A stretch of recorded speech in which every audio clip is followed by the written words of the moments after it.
الشیطان اللعین الرجیم بسم اللہ الرحمن الرحیم الحمد للہ رب العالمین والصلاة والسلام علی اشرف الانبیاء والمرسلین وعلی اہل بیتہ الطیبین الطاہرین المعصومین ولعنت الدائمۃ علی اعدائہم اجمعین اما بعد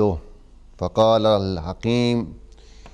فی محکم کتابہ الکریم بسم اللہ الرحمن الرحیم قل من حرم زینۃ اللہ التی اخرج لعبادہ والطیبات من الرزق۔ اسلامی معاشرے کے عنوان سے یہ پروگرام ہفتہ وار جو آپ کی خدمت میں ہدایت ٹی وی کے ذریعے پیش کیا جاتا ہے، اس میں ہم نے گزشتہ اپنے جو پروگرامز تھے ان میں معاشرے کے مسائل اور اسلامی معاشرے کی شکل و صورت اور اس کے خد و خال اور وہ چیزیں جو ایک معاشرے کو اچھا معاشرہ بناتی ہیں، اس سلسلے میں ہماری گفتگو آپ کے ساتھ ہوتی رہی۔ اور بنیادی چیز جو اس میں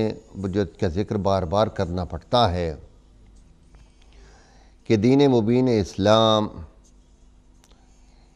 دین ہی معاشرتی دین ہے۔ یہ دنیا کے اندر امن اور امان اور سلامتی کے ساتھ ایک دوسرے کے ساتھ مل جل کر رہنے کے لیے آیا ہے۔ پروردگار عالم نے تمام مخلوقات میں سے انسان کو شرف عطا کیا اور اشرف المخلوقات بنایا۔ اس کے بعد اس دنیا کے اندر انسان کی تشریف آوری ہوئی تو مقصد الہی یہ تھا کہ یہ میری جو مخلوق جو سب سے افضل قرار دی گئی ہے، یہ دنیا کے اندر رہنے سہنے کا ایک ایسا بہترین نمونہ پیش کریں، یعنی باقی مخلوقات سے الگ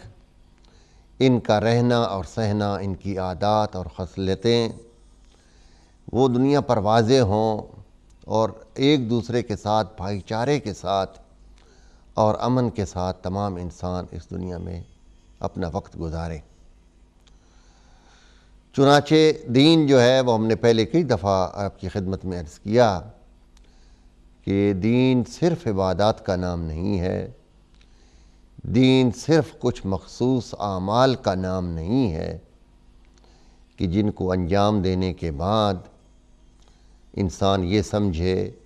کہ میں نے دین کا اپنا کام جو ہے وہ سارا مکمل کر لیا ہے اور اب میں اپنی لیونگ میں، اپنی زندگی گزارنے کے طور طریقے میں اپنی طبیعت کے ماتحت اور جیسے میرا دل چاہے میں ایسے اپنی زندگی گزاروں، بلکہ دین جو ہے جو ہم نے کئی دفعہ عرض کیا، دین اسلام ایک مکمل نظام حیات ہے جس کے اندر ایک باب عبادات کا بھی ہے۔ اگرچہ عبادات بہت ضروری ہیں اور اس کے اندر پھر درجہ بندی ہے کہ نماز سب سے افضل ہے اور اسی طرح کر کے آگے جتنی بھی عبادات ہیں ایک ایک کر کے ہر عبادت اپنے مقام پر واجب ہے، ضروری ہے، فرض ہے، لیکن یہ دین کا ایک چیپٹر ہے۔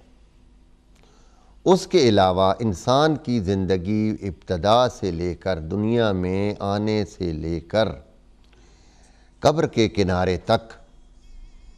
جتنے بھی زندگی کے معاملات ہیں، اسلام نے تمام معاملات کو زیر بحث کیا ہے اور اس تمام معاملات کے لیے احکام صادر کیے ہیں کہ نماز اور مسجد اور امام بارگاہ یہ ہی صرف آپ کے لیے دینداری کے مقامات نہیں ہیں، بلکہ آپ کا گھر بھی ایک دینداری کا مقام ہے۔ گھر کے اندر بھی آپ مسلمان ہیں، نماز مسجد میں آپ پڑھتے ہیں، مجالس آپ امام بارگاہوں میں سنتے ہیں، مگر گھر کے تمام کام جو آپ کے لیے ضروری ہیں وہ بھی سب عبادت ہیں، مگر اس کے لیے یہ دیکھنا پڑے گا کہ ہم صرف عبادات کو اسلام سے نہ لیں، بلکہ تمام معاملات کے بارے میں بھی ہمیں جان پہچان ہونی چاہیے، ہماری معلومات ہونی چاہیے کہ ہمارے گھر کے جتنے بھی معاملات ہیں، جس میں ہمارا رہنا ہے، سہنا ہے، سونا جاگنا ہے،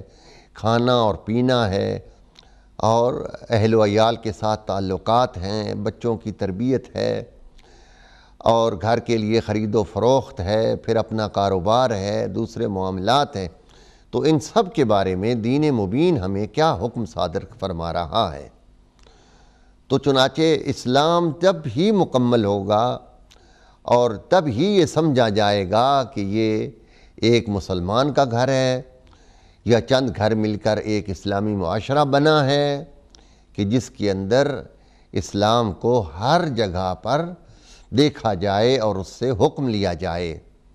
کہ ہمارے زندگی کے ان معاملات میں دین مبین ہمیں کیا کہتا ہے۔ چنانچہ جس طرح ہم لوگ اپنے آپ کو مسلمان کہلا دیتے ہیں، ہمارے نام اسلامی ہوتے ہیں، اور ہمارے جو ہیں کچھ اعمال عبادات کے لحاظ سے ہم مسلمان سمجھتے ہیں اپنے آپ کو اور کہلاتے ہیں، لیکن ہماری زندگی جو ہے وہ اس کا تمام طریقہ کار وہ اسلام کے اصولوں سے کوسوں دور ہوتا ہے۔ اسی طرح کچھ ممالک بھی ہیں، جیسے آپ اپنا ہی ملک لے لیجئے، اسلامی جمہوریہ پاکستان، یعنی نام رکھنے کے لحاظ سے تو ہم نے اس کا نام رکھ دیا کہ یہ اسلامی جمہوریہ پاکستان، یعنی اسلامی ملک ہے، مگر جب ملک کے اندر جا کر دیکھا جاتا ہے تو کوئی چیز بھی ہمیں سوائے مسجدوں اور اذانوں کے کوئی چیز اسلامی ہمیں نظر نہیں آتی۔ معاشرے کے اندر تمام وہ برائیاں ہیں جو اس وقت کے غیر اسلامی معاشروں میں بھی نہیں ہیں۔ مہذب معاشرے، تہذیب یافتہ قومیں جن چیزوں کو چھوڑ چکی ہیں اسلام کے علاوہ، اگرچہ وہ مسلمان نہیں ہیں، مگر فطرت کے تقاضوں کے لحاظ سے، کیونکہ انسان کی جو فطرت ہے وہ اس کو ہمیشہ اچھائی کی طرف مائل کرتی ہے، تو فطرت کے ان تقاضوں پر عمل کرتے ہوئے غیر مسلم قوتوں نے ان برائیوں کو چھوڑ دیا جو آج بھی ہمارے ہاں مسلمانوں کے معاشروں میں موجود ہیں۔ تو اب اگر اس عنوان سے یہ دیکھا جائے کہ جب آپ ایک اسلامی نام استعمال کریں گے تو پھر آپ کے جو اعمال اور آپ کے جو حرکات ہیں ان کو جب کوئی غیر مسلم دیکھے گا تو وہ یہ سمجھے گا کہ آپ جو یہ اعمال کر رہے ہیں یہی اسلام ہے، یا پھر اس سے یہ نقصان ہوگا کہ اگر کوئی اسلام کا تعارف کرنا چاہتا ہے اور وہ کتابوں کے اندر اسلام کو پڑھتا ہے اور جب وہ عملی طور پر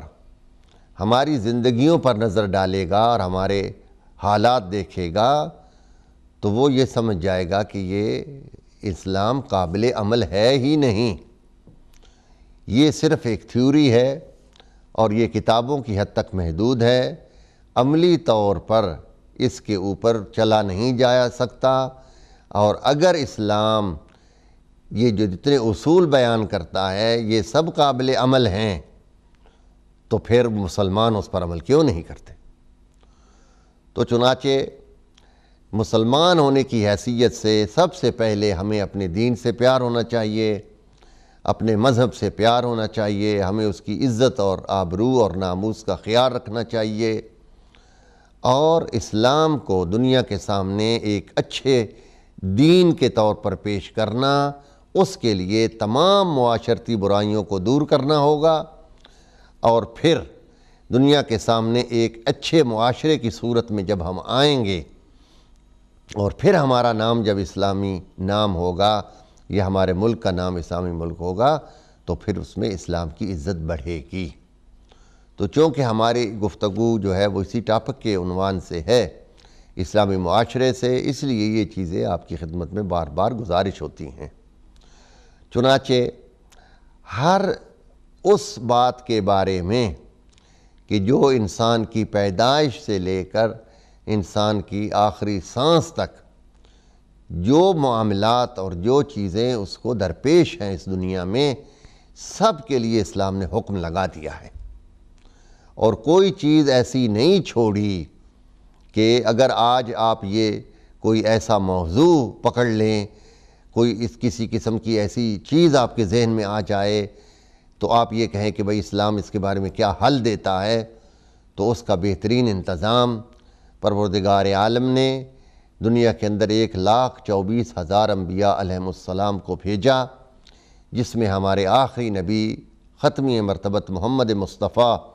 صلی اللہ علیہ وآلہ وسلم تشریف لائے، اور جامع کتاب اور جامع شریعت کے بعد وہ اپنے ایسے جانشین اور ایسے اپنے خلفاء چھوڑ کر گئے کہ جو پیغمبر اکرم صلی اللہ علیہ وآلہ وسلم کی تعلیمات کے حامل تھے، اور جنہوں نے ہر دور میں اسلام کے مسائل کو کھول کھول کر دنیا کے سامنے پیش کیا ہے۔ چنانچہ تاریخ شاہد ہے کہ وہ ادوار کہ جن میں حکومت کے اوپر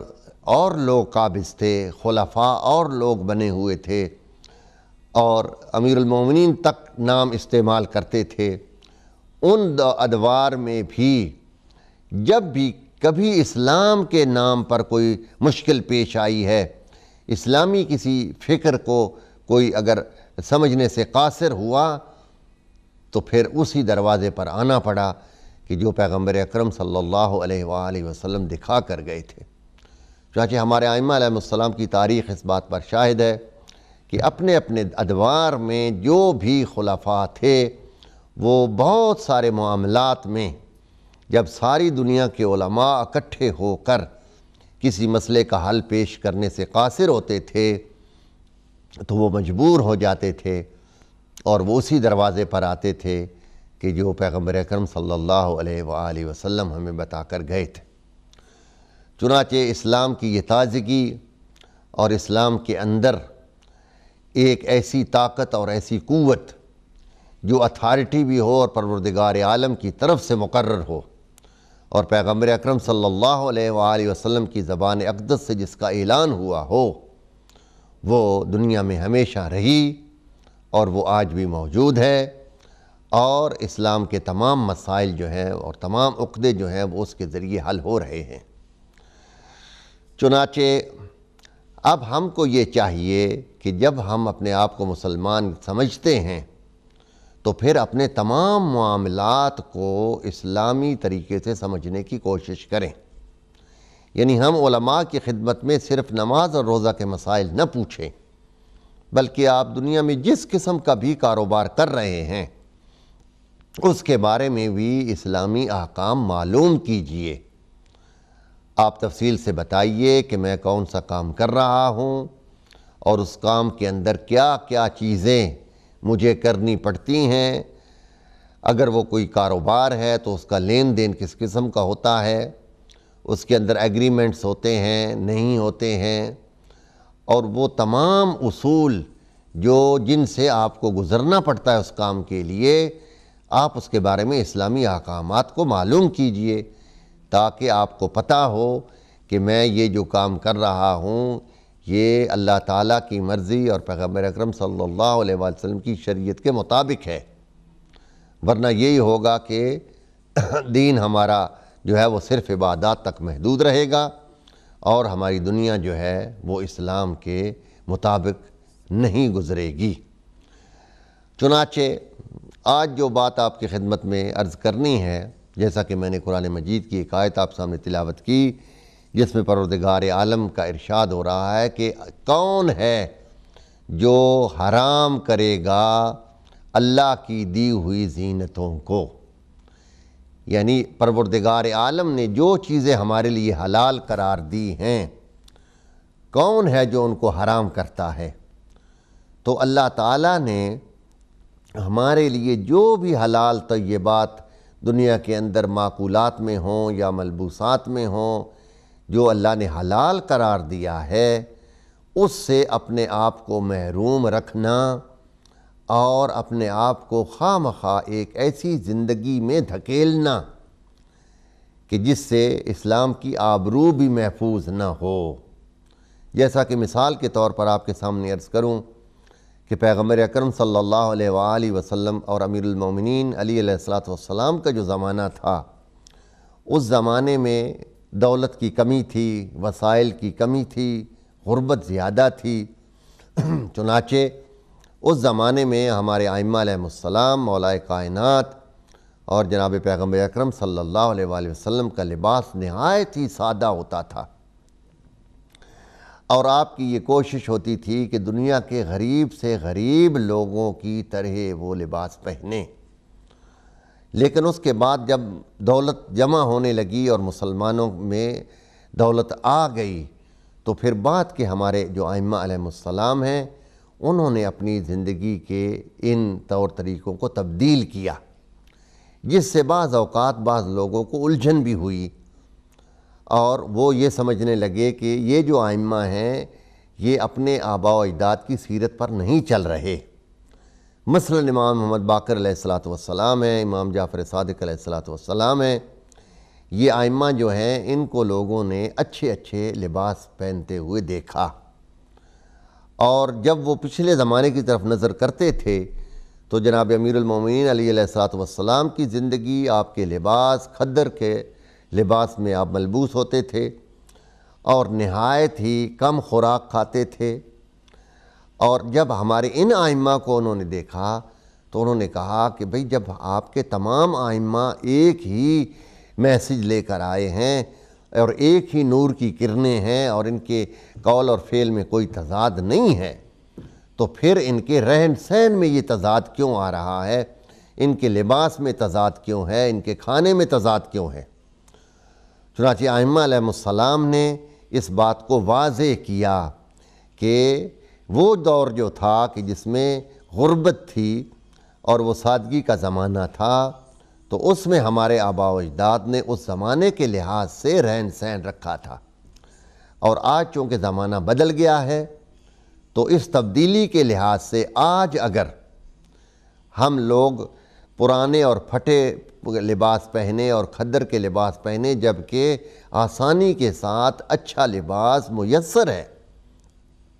اور پروردگار عالم کا ارشاد بھی ہے کہ جو چیزیں میں نے تمہارے لیے زینت قرار دی ہیں ان کو اپنے اوپر حرام کیوں کرتے ہو؟ تو خدا بند کریم کی نعمتوں کو ظاہر کرنا، یعنی اگر کسی کے پاس دولت ہے تو وہ اس کا اظہار کرے۔ اظہار کیسے کرے؟ اچھا لباس پہنے، اچھی خوراک کھائے، اچھی سواری استعمال کرے، اچھے گھر میں رہے اور ساتھ میں خدا کا شکر ادا کرے، یعنی دنیا کے سامنے اس بات کا اظہار کرے کہ پروردگار عالم نے میرے اوپر احسان کیا ہے، خدا نے یہ مجھے دولت عطا کی ہے۔ وہ دولت مند افراد جن کے پاس پروردگار عالم کی دی ہوئی دولت ہے مگر وہ اس دولت کا اظہار نہیں کرتے، یعنی ہوتے ہوئے بھی نہ اچھا لباس پہنتے ہیں، نہ اچھا کھانا کھاتے ہیں، نہ اچھی سواری اور گھر لیتے ہیں، تو گویا وہ کفران نعمت کر رہے ہیں۔ یعنی اگر کوئی شخص یہ کہے کہ جناب اسلام میں تو سادگی کا حکم ہے اور اسلام نے اس کو سراہا ہے کہ سادہ رہو اور جو ہے وہ اس قسم کی خوراک کھاؤ، تو اس مسئلے کو ائمہ نے حل فرمایا۔ تو آپ نے یہ ارشاد فرمایا، ہمارے مختلف ائمہ سے جب یہ سوال ہوا تو آپ نے یہ ارشاد فرمایا کہ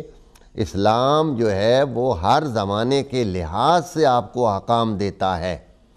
اسلام ایک جامد دین نہیں ہے کہ جو جب اسلام آیا تھا اس وقت جو معاشرے کی سچویشن تھی اور جو غربت کا زمانہ تھا اور جس کے لحاظ سے ہمارے پیغمبر اکرم صلی اللہ علیہ وآلہ وسلم نے زندگی گزاری یا امیر المومنین علیہ السلام نے، تو اسلام آپ کو ہمیشہ کے لیے وہی روپ اختیار کرنے کو نہیں کہہ رہا، بلکہ اسلام ہر زمانے کے لحاظ سے جو چیزیں اس زمانے میں میسر ہیں حلال طریقے کے ساتھ پروردگار عالم آپ کو اجازت دے رہا ہے کہ ان چیزوں کو استعمال کریں اور خدا کا شکر ادا کریں۔ یعنی دنیا کے سامنے ان چیزوں کو استعمال کر کے آپ یہ ظاہر کریں کہ اللہ تعالیٰ نے آپ کے اوپر کس قدر احسان کیا ہے۔ چنانچہ اگر ایک آدمی جو دولت مند بھی ہے اور جس کے پاس پیسہ بھی ہے، وہ اس کے باوجود وہ اچھا لباس نہ پہنے اور اچھی خوراک نہ کھائے، نہ اپنے بچوں کو نہ اہل عیال کو دے اور نہ ہی اچھا رہن سہن کرے، تو اسلام میں اس شخص کے لیے کوئی مقام عزت کا نہیں ہے۔ وہ شخص کنجوس کہلائے گا، اور بہت بڑی بری عادت ہے کنجوسی۔ بخل جو ہے اس کی مذمت ہوئی ہے، یعنی اگر آپ کو اللہ نے دیا ہے تو اس کا اظہار کریں۔ تو چنانچہ امام جعفر صادق علیہ السلام ایک دفعہ مسجد الحرام میں تشریف فرما تھے، اور آپ نے اپنے اوپر جو جبہ پہنا ہوا تھا وہ بہت ہی خوبصورت اور اچھے اور قیمتی کپڑے کا جبہ تھا۔ تو چنانچہ سفیان ثوری جو کہ اس زمانے کے اندر نیا جو یہ فتنہ چلا تھا صوفیاء کا، صوفی مذہب جب اس زمانے میں تیار ہوا، اور یہ یونانی منطق جو تھی اور یونانی فلسفہ اور عقائد جو تھے، یونانی فکر جو تھی، جب اس کو عربی کے اندر ٹرانسلیٹ کیا گیا تو بعض مسلمانوں نے ان نظریات کو اسلام کے اندر استعمال کرنا شروع کیا۔ تو وہ جو ہے وہ اس وقت ان کا رہبر اور ان کا لیڈر تھا سفیان۔ چنانچہ وہ خانہ کعبہ میں داخل ہوا اور کچھ شاگرد بھی اس کے ساتھ تھے، تو اس نے دیکھا کہ امام جعفر صادق علیہ السلام تشریف فرما ہیں اور ایک بہترین لباس پہنے ہوئے ہیں۔ تو اس نے اپنے ساتھیوں سے کہا کہ دیکھو یہ جعفر ابن محمد آج جس لباس میں اس وقت مجھے نظر آ رہے ہیں، میں ابھی جا کر ان کی خبر لیتا ہوں اور جو ہے الیاذ باللہ ان کو شرمندہ کروں گا کہ آپ کے آباء و اجداد جو ہیں وہ کیسا لباس پہنتے تھے اور آپ نے کیا پہنا ہوا ہے۔ تو یہ سفیان جو تھا یہ خود ایک بوریے کا اور خضرہ قسم کا جبہ پہنے ہوئے تھا۔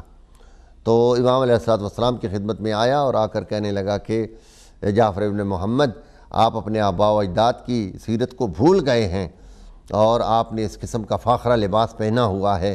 جبکہ آپ کے جد گرامی وہ نہایت ہی کم قیمت اور خردرہ لباس پہنتے تھے۔ تو امام علیہ السلام نے ارشاد فرمایا، اور یہی قرآن کی آیت تلاوت کر کے، کہ خدا کا یہ ارشاد ہے کہ تم اللہ کی دی ہوئی نعمتوں کو استعمال کرو اور زینت کو اپنے لیے حرام قرار نہ دو، اور یہ جو میں نے اوپر لباس پہنا ہوا ہے یہ میں نے اظہار تشکر کے لیے پہنا ہوا ہے، یعنی دنیا کے سامنے میں یہ اظہار کر رہا ہوں کہ پروردگار عالم کا شکر ہے کہ جس نے یہ مجھے نعمت عطا کی ہے۔ اور پھر اسلام کی عزت اور بڑائی ہے، یعنی مسلمان اگر ان کے پاس وسائل ہوں، اگر ان کے پاس دولت ہو، تو وہ اچھے لباس پہنے، اچھی خوراک، اچھی رہن سہن، اچھی سواریاں، تاکہ اسلام جو ہے وہ ایک باعزت دین اور ایک باروب دین جو ہے وہ دنیا کے سامنے ظاہر ہو۔ یہ نہ ہو کہ دنیا والے یہی کہیں کہ اسلام ایک مفلسوں کا دین ہے، غریبوں کا دین ہے، فقیروں کا دین ہے۔ نہیں، جب اللہ نے دولت عطا کی ہے تو پھر اس دولت کا اور نعمت الہی کا اظہار کرنا چاہیے۔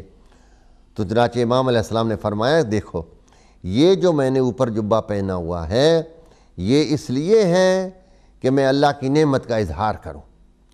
اور یہ میں نے مخلوق خدا کے لیے پہنا ہے تاکہ وہ اللہ کی نعمت کو دیکھیں کہ جو خدا نے مجھے نعمت عطا کی ہے، اور اس میں اسلام کی عزت ہو۔ پھر آپ نے اس جبے کو اندر سے کھولا اور دنیا والوں کو دکھایا کہ نیچے آپ نے ایک نہایت ہی کم قیمت اور کھردرا سا لباس پہنا ہوا تھا۔ تو امام علیہ السلام نے فرمایا کہ یہ جو میرا اوپر لباس ہے یہ میں نے دنیا کے لیے پہنا ہوا ہے، اور یہ جو میرا اندر لباس ہے یہ میں نے اپنے نفس کے لیے پہنا ہوا ہے، یعنی میں اپنے نفس کو ابھی بھی اذیت میں رکھ رہا ہوں، مگر اسلام کی عزت اور خدا کے نعمت کا شکر ادا کرنے کے لیے میرا اوپر کا لباس جو ہے وہ قیمتی نظر آ رہا ہے۔ یہ بیان کرنے کے بعد آپ نے ہاتھ بڑھایا اور سفیان کا جبہ جو تھا اس کو کھینچ کر اتار دیا، اور وہ جبہ جو اس نے پہنا ہوا تھا کم بخت نے وہ بہت ہی کم قیمت اور کھردرا قسم کا تھا۔ تو جب وہ جبہ اس کا اترا تو اندر سے نہایت ہی قیمتی قسم کا پیراہن جو اس نے اپنے اندر پہنا ہوا تھا، جو اس کے جسم کے ساتھ چپکا ہوا تھا۔ تو آپ نے فرمایا کہ دیکھو تمہارے اور میرے درمیان فرق یہ ہے کہ میں نے اپنے نفس کے لیے قیمتی لباس نہیں پہنا، میں نے اظہار تشکر الہی کے لیے اور مخلوق خدا کو ظاہر کرنے کے لیے یہ لباس پہنا ہوا تھا، اوپر والا، اور اندر والا میں نے اپنے نفس کے لیے پہنا ہوا تھا۔ اور تم نے کیا کیا کہ تم نے اپنے نفس کو آرام دہ لباس دیا، اپنے جسم کو آرام دینے کے لیے اچھا لباس پہنا، اور دنیا کو دھوکہ دینے کے لیے تم نے کھردرا اور کم قیمت لباس پہنا۔ تو چنانچہ یہ واقعہ عرض کرنے کا مطلب یہ تھا کہ ہمارے ائمہ علیہم الصلاۃ والسلام نے ہر زمانے میں اس دور کے تقاضوں کے مطابق اپنی زندگی کو گزار کر ہمیں یہ مجال دی ہے، ہمیں یہ اجازت دی ہے کہ آپ بھی اپنے زمانے کے لحاظ سے، اپنے دور کے لحاظ سے جس قسم کے حالات ہوں اس کے مطابق اچھی زندگی گزاریے اور اللہ کی نعمتوں کا اظہار کیجیے۔ ایک چیز جو نہایت ہی دکھ اور تکلیف کی عموماً دیکھی جاتی ہے کہ وہ دین مبین کہ جس نے اس قدر صفائی کا اور طہارت کا ہمیں حکم دیا ہے، مگر افسوس یہ ہے کہ ہم اس دین کے ماننے والے اپنے معاملات میں صفائی کا خیال نہیں رکھتے۔ ہمارے گھروں کی یہ حالت ہوتی ہے کہ اس میں چیزیں صاف نہیں ہیں، ادھر ادھر بکھری پڑی ہوئی ہیں، لباس صاف نہیں ہے، اس کا خیال نہیں کیا جاتا۔ امام علی رضا علیہ السلام کے بارے میں منقول ہے کہ آپ اپنے گھر میں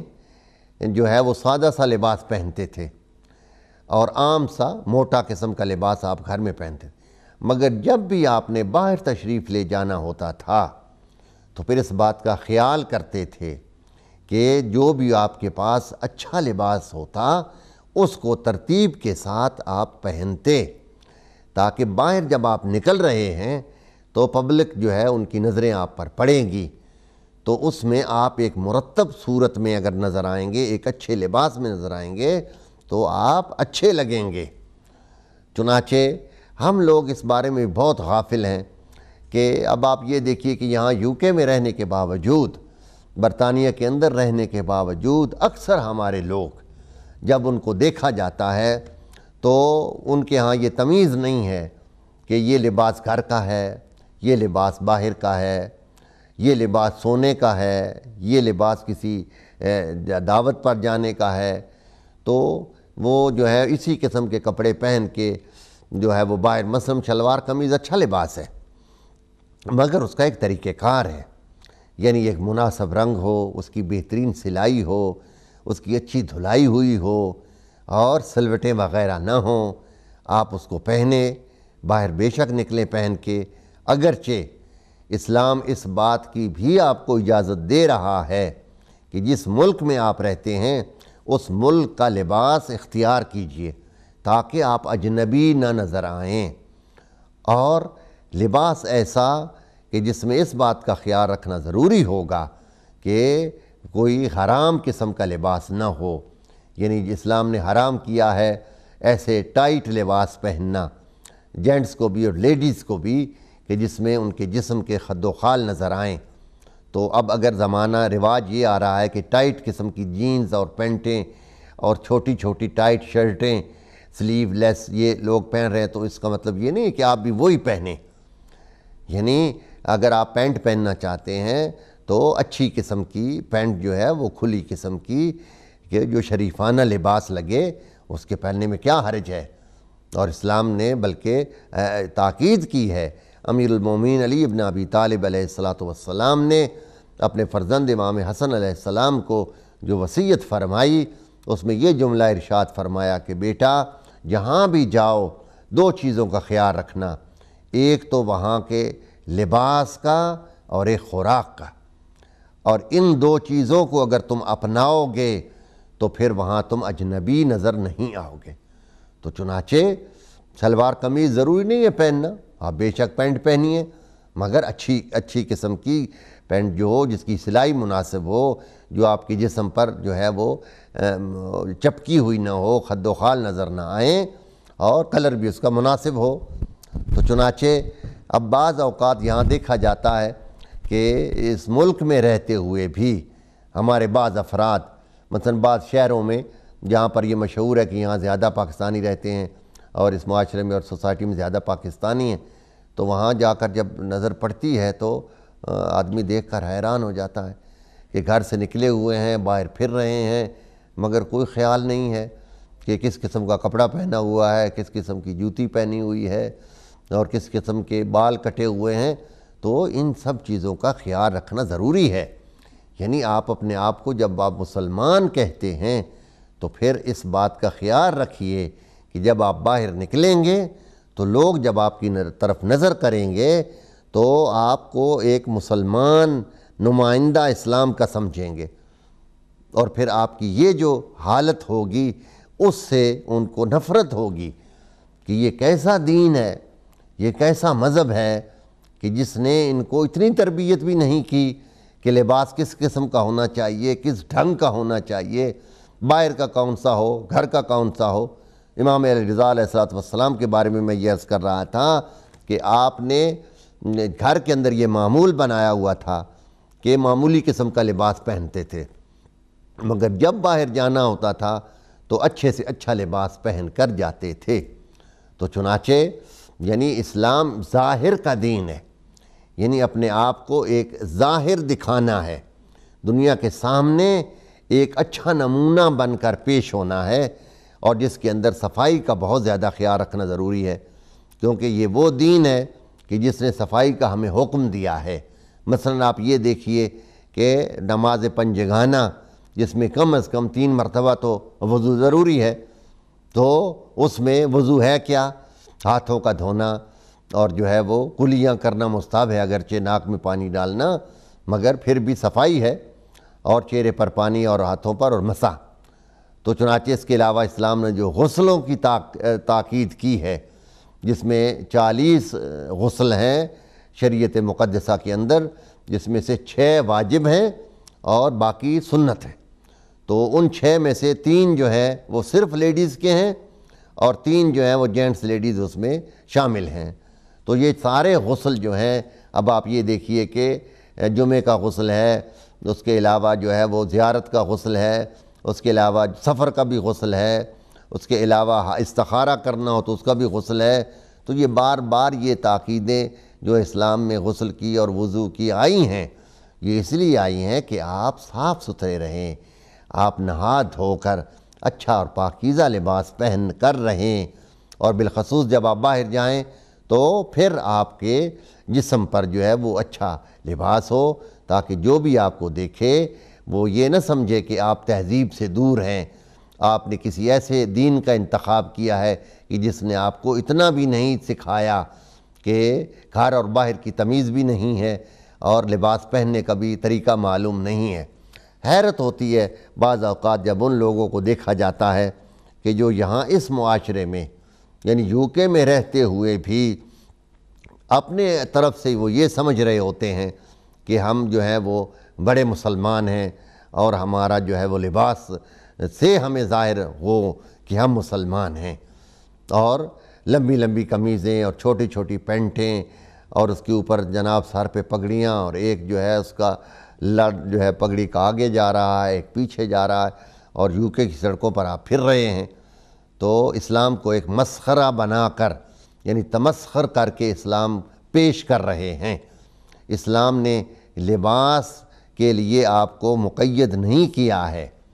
اسلام نے یہ نہیں کہا ہے کہ آپ ضرور سر کے اوپر پگڑی ہی پہنیں، آپ ضرور لمبا ہی کرتا پہنیں، آپ ضرور پینٹ چھوٹی پہنیں، یہ اسلام نے آپ کو نہیں کہا ہے۔ اسلام نے تو آپ کو اچھا لباس پہننے کے لیے، اور جس معاشرے میں ہوں، جس سوسائٹی میں ہوں، جس ملک میں ہوں، وہاں کے لحاظ سے، وہاں یعنی اگر خلاصہ کلام کیا جائے تو ایک جملے میں یوں بات ختم ہوگی کہ آپ جہاں پر رہ رہے ہیں وہاں جو شریفوں کا لباس ہے، وہاں جو اچھے لوگوں کا لباس ہے، یعنی جس لباس کو دیکھ کر لوگ یہ سمجھتے ہیں کہ یہ شریف آدمی ہیں تو وہ لباس اختیار کرنا چاہیے۔ اسلام نے یہ صرف نہیں کہا کہ ضرور ہی پاجامہ ہو، ضرور ہی شلوار ہو، ضرور ہی ایسا لمبا کرتا ہو، تو آپ جہاں بھی ہیں اس کے لحاظ سے صاف ستھرا لباس پہنیے، اچھا لباس پہنیے، اور اسلام کا ایک اچھا نمونہ جو ہے وہ دنیا کے سامنے ظاہر کریں۔ اور بالخصوص جہاں پر مسلمانوں کے گھر زیادہ تعداد میں ہوں وہاں تو بہت زیادہ اس بات کی احتیاط کی ضرورت ہوتی ہے کہ وہاں پر جو ہے وہ سب مل کر ایک دوسرے کے ساتھ اکٹھے ہو کر کچھ ایسے رولز بنائیں، کچھ ایسے اصول بنائیں کہ دیکھیے چونکہ ہم مسلمان ہیں اور ساری دنیا کی ہم پر نظریں پڑیں گی، تو اگر ان میں کچھ سمجھدار لوگ نہیں ہیں، اگر اس میں کچھ تعلیم یافتہ نہیں ہیں، تو ان کو بھی یہ سمجھایا جائے کہ دیکھو اس قسم کی عادات اور اس قسم کا لباس جو ہے یہ ہمارے لیے بدنامی کا باعث ہے، اور ہم لوگ جو ہیں وہ اسلام کو ایک اچھا معاشرتی دین بنا کر دنیا کے سامنے پیش ہوں۔ چنانچہ ان باتوں کی طرف توجہ دینی چاہیے، اور اسلام کو صرف عبادات تک محدود نہیں کرنا چاہیے، بلکہ دنیا کے تمام معاملات میں اس بات کی بہت ضرورت ہے کہ ہم اسلام کو سمجھیں اور ان احکامات کا درس حاصل کریں۔ یعنی علماء کے سامنے جب جائیں تو علماء سے پوچھئے کہ رہنے سہنے کے بارے میں، کاروبار کرنے کے بارے میں، تجارت کے بارے میں، بالخصوص جہاں رہنے کے بارے میں، جبکہ ہم پاکستان میں نہیں ہیں، ہندوستان میں، اسلامی ملک میں نہیں ہیں، تو ہم یہاں پر رہ رہے ہیں، یہاں کے بارے میں آپ ہمیں بتائیے کہ ہمیں کیسی زندگی گزارنی چاہیے، خدا اور رسول کیسے ہم سے خوش ہوں گے، کہ کس قسم کا ہمارا طریقہ کار ہو تاکہ ایک اچھا اسلامی معاشرہ جو ہے وہ دنیا کے سامنے ہم پیش کر سکیں۔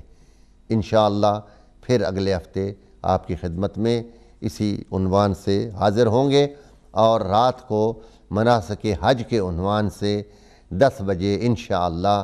حج کے لیے پروگرام ہوگا، جیسا کہ ہم پہلے گزشتہ کئی سالوں سے کرتے چلے آ رہے ہیں۔ تو جو افراد حج پر جا رہے ہیں اور جن کا ارادہ ہے ان کے لیے بہت ہی مفید اور معلوماتی پروگرام ہوگا، تو آپ اس کو دیکھنا نہ بھولیے۔ رات کو 10 بجے آج ہی انشاءاللہ ہدایت ٹی وی پر مناسک حج کے نام سے پروگرام آپ کی خدمت میں پیش کیا جائے گا، اور اس میں جو بھی مسائل آپ پوچھنا چاہیں ٹیلی فون کے ذریعے ہمیں آپ کال بھی کر سکتے ہیں، اور ہم آپ کے سوالوں کے تسلی بخش جواب انشاءاللہ دیں گے۔ اب آپ کو میں خدا کے سپرد کرتا ہوں۔ پروردگار عالم ہمیں صحیح معنوں میں دین مبین اسلام کو سمجھنے اور اس پر چلنے کی توفیق عطا فرمائے۔ وآخر دعوانا ان الحمد للہ رب العالمین۔